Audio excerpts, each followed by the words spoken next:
Good morning, mountain movers. Happy Tuesday. Now, I think many of you know about the work that I do with the University of St. Thomas lacrosse team. And I want to share with you a story from that program that I think really resonated with me and I think will resonate with you as well. Now, a couple weeks ago, the team lost back-to-back games in overtime, both games in overtime. And it's probably the first time that program's lost two games in a row in, I don't know, a decade. And very rare to even lose two games in a season. And there's two ways you can respond to an activity such as that. You can blame and complain and come up with excuses for whatever reasons why it didn't work out. Or you can get back to attacking the process, understand that you need to move forward and move ahead and move on to the next objective. And that team, that group of young men, they chose the latter. And it wasn't by accident. We trained for that. We trained for the adversity that was inevitable to come. We know that life hits back and challenges are going to present themselves. And if you're not prepared for them, if you're not ready for them, then you have no chance. You're just hoping that everything turns out.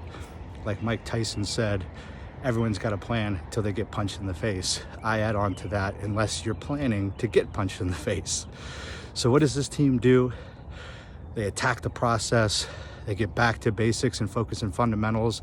They buy back in to the brick by brick mentality that they put together back in September of last year when they started putting in the work for this season. And wouldn't you know it, they blow through the conference playoffs, beating all three opponents handedly, including in the championship game where they beat the team that they had lost to in overtime a couple weekends ago.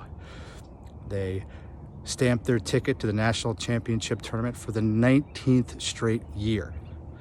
That is a standard of excellence that is unrivaled in anything else that I've ever participated in. It's amazing the type of intentional focus and winning culture that we've built into that program for the better part of 2 decades. I use this as a case study for what teams can do in sports and in corporate if they focus on culture, if they focus on the process, if they put in the type of work that these young men put in day after day, week after week, and year after year. So think about how to apply that to your life. You know adversity is coming. You know the challenges are ahead of you. Prepare for them.